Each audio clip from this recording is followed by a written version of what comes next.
Hey everyone, it's Robin, RsIslandCrafts, and welcome to my studio. Today we're going to play with some fabric scraps. You might notice what we're going to make today by the fact that I have my shoes on the table. Normally I prefer to sew barefoot, and I walk around the house all day barefooted, but as I've gotten older, the feet start to hurt and stuff, and I'm walking actually basically on a cement floor. I decided that it was time to actually start wearing shoes all day. So I purchased this nice pair of New Balance. Happened to get a running shoe because I wanted something nice and lightweight on my foot. But it comes with gray shoelaces. And they're fine, okay? They work, they're nice. But since I couldn't find a shoe that was bright and colorful, I thought I'm going to make some bright and colorful shoelaces to go into my shoe. So today I'm going to show you how to make shoelaces. It seems like a strange thing to do, but we do a lot of strange things here when we're working with our fabrics, so why not make something fun? This is the fabric I chose for my shoelaces. Now it is a Christmas fabric, but I wanted something pink to go against the gray, so I thought this would be fun. I removed the shoelaces that came in my shoe, and that will tell me how long I need to cut my fabric. For these shoes, the shoelaces need to be 42 inches. I just cut my shoelaces on the straight of grain, but you can cut them at a bias if you'd like to have more of a stretch that you get with like regular shoelaces. These have a little bit of movement, and these are just like binding, and they're pretty stiff. These I need to trim up. They are way too long because I didn't actually measure my fabric after I sewed my scraps together, but we'll talk about that in a minute. So measure your shoelaces, figure out what fabric you're going to use. Now when you choose your fabrics, you can put several pieces together just like we would for scrappy binding. For mine, because this has some weird cuts out of it already, I have to cut 2 pieces of fabric. I'm going to be sewing these together just like we do when we're making our binding, where you lay them right sides together and then you sew at a diagonal right there. And I'll show you what that looks like when we get there. But first you need to know how wide to cut your strips. I took my shoelace that was from my shoes and I measured it, and mine measures a 1/4 inch wide. With my shoes, I don't have grommets. I just have these little slits that are cut into the material here. So I needed to use a narrow strip of fabric. I actually cut a couple of practice pieces to test it out so that I could pull it through and see what it looks like. I cut one strip of fabric, just a little scrap, at 1 1/4 inch wide and another at 1.5 inches. I wanted to have more shoelaces showing and have it to be a bit more colorful and more flamboyant and out there. But what we need to do is we need to fold this in half, give it a good press. We're going to bring the 2 edges to the center, give it a good press with our iron, and then bring those together and press them. And that's what we're going to do for our entire shoelace. But if you don't want to do that, you can also use a bias tape maker and make your strip this way. And this works great whether you're using the straight of grain or you're using a bias cut of your fabric. I'll put a link down in the pinned comments for my video on how to use this. I brought in a pair of hemostats because mine are so small. As I said, it's hard to get it through. If your shoes have like grommets in them, like the Converse have those big metal grommets in it, you can have whichever size shoelace that'll fit through it. But again, if you just make it the size that came with your shoes, then it's going to work. And to figure that out is this is a 1/4 inch. I need it to be 4 times that size to be able to fold it in 4 times. So my 1/4 inch needed to be 1 inch. And I figured that out, that these sizes wouldn't work simply by putting the shoelace through, or my little pretend shoelace, to see how well it fit through. Now these holes at the top are a little bit wider than the ones at the bottom. I don't know why. Shoes can be weird. But by putting my hemostats through there, I can grab the bit of fabric and pull it through. Now I can see this one is a struggle to get through. That could be too tight to be tying it, and it would crinkle up the fabric and shrink it up into a little tube anyways. So that's why I figured I may as well go ahead and go with the actual size that it is. And I still have enough color when I look down at my shoes. Now, if you have old t-shirts that are in a color that you would like, they work great for shoelaces because t-shirts have a lot of stretch. So again, measure your shoelace and then cut your fabric. Piece together however many pieces you need to get that length. I recommend cutting them a couple inches longer just to give yourself some wiggle room in case you have an issue with the ends fraying. I'm going to sew these two together and show you what it looks like. There you go, you see that diagonal stitch. And I'm going to trim it down about 1/8 of an inch away from the stitching just to make sure I'm reducing bulk. Now I'm sewing these on a diagonal to also reduce extra bulk of that fabric that's on the inside. You could just sew these end to end if you wanted. You can sew them end to end, sew them at 1/4 of an inch, fold it open, trim it down a little bit. I'll take this over to the iron and I can press this open or just press it to the side. I remove my shoelace and I'm just going to measure my fabric and then just give it a little extra, just some wiggle room. Better safe than sorry. You can add a little starch to this if you want. So you just press these wrong sides together and press them in half, and you're going to press the entire length of the shoelace. And when you get to this seam, just go ahead, press right over that. If you're using the bias cut fabric, just be careful you're not going to stretch it all into a weird wonky way while you're pressing it.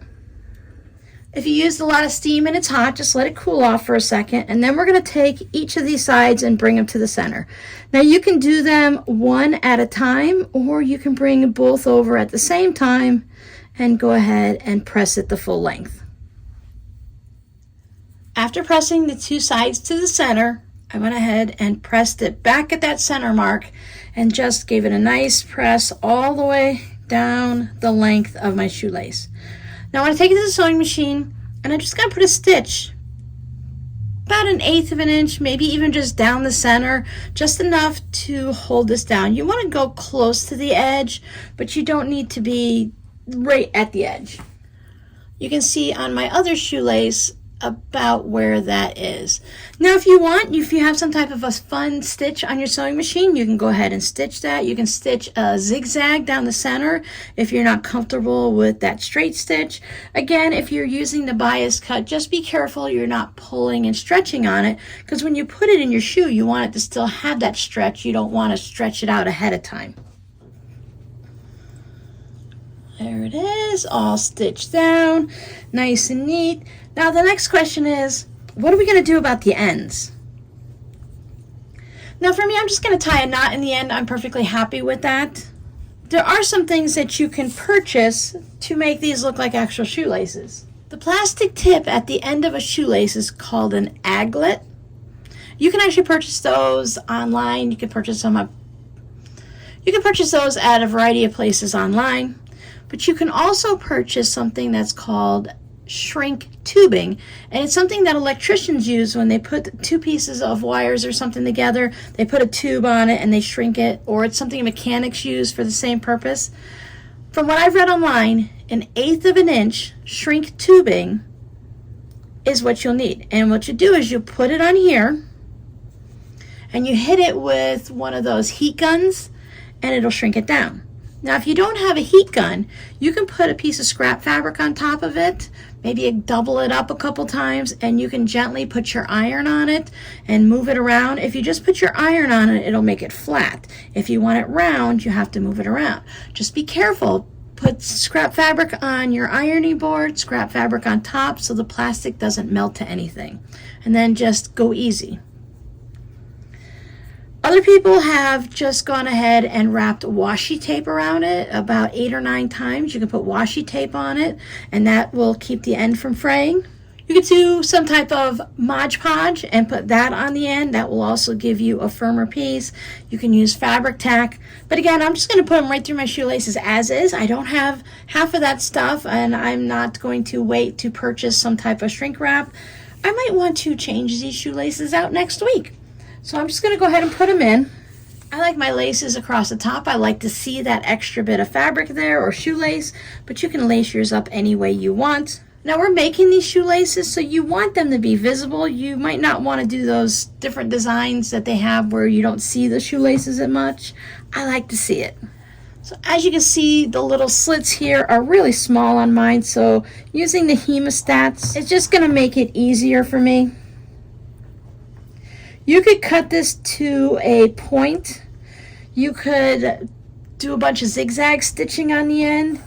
Fabric shoelaces, especially if you don't use the bias cut, they have no give to it. It's going to be a little bit hard to pull it through if you just have these little slits. So take it slow and go easy. Don't pull super hard because you don't want to rip through and tear through these spots. Maybe not all shoes are meant to have it this way, but if you use those little aglets on it that are meant for shoelaces, or you put the little shrink wrap tubing on, it will go through without this need of hemostats.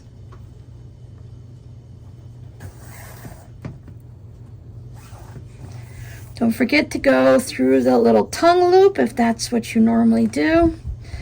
I put mine in very loosely to start with, and then I can tighten them down. It's a lot easier to tighten them afterwards than have to keep loosening up the laces as you're going.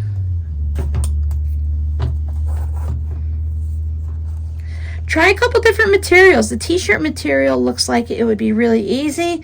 I don't have any extra colorful t-shirts that I'm not actually wearing.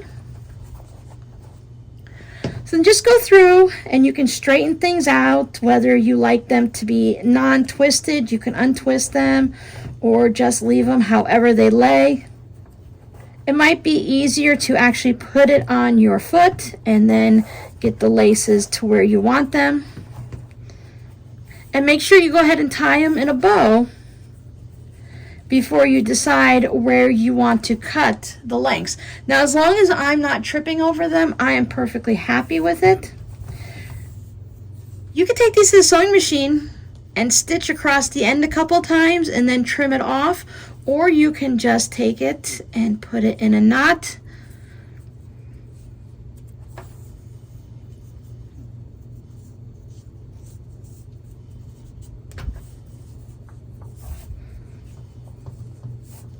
The shoelaces that came with these were super long, and even when I double knotted them, I was still tripping on them and stepping on them in the house, and that's just too dangerous.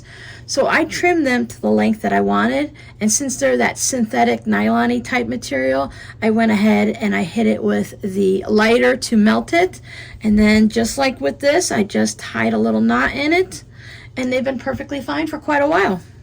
After I try these on, I will trim them, but now I've gone from boring gray to fun, bright, and colorful shoelaces.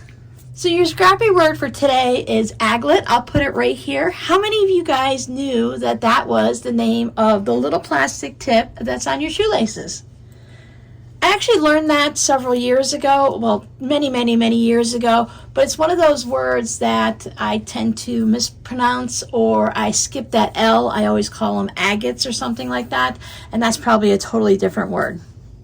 If you have the wider grommets in your shoes, you can just go ahead and use a jelly roll strip and go ahead and create that, or the honey bun strips come at 1.5 inches, I believe.